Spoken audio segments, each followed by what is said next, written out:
Hello mga mommies, I'm back. I am Mommy Myla. In today's video, I will be showing to you the milestone of my baby kung paano po siya nakapaglakad. So according sa research, mas mabilis daw po or mas maagang nakakapaglakad ang baby girl compared sa baby boy. So ano yung mga tips ko sa inyo na pwede kong i-share sa inyo mga mommies kung paano papalakadin ang ating mga baby.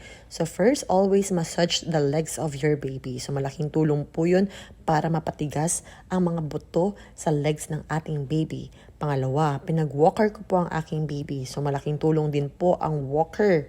Ayan, pero according sa research, delikado daw po ang walker.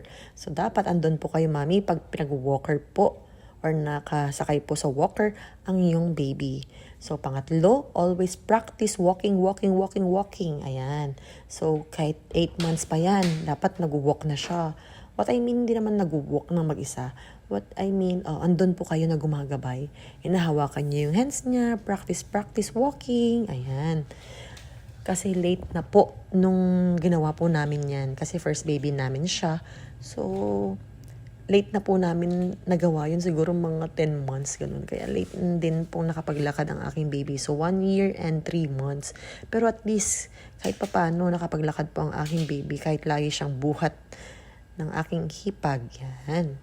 So, very, po siya, takot siya maglakad mag-isa. So, nag-try po kami na ilabas po siya. Pinaglakad po namin sa damuhan. Ayan, so nag-gain siya ng self-confidence. So, ayun, nag-enjoy ng aking anak na maglakad.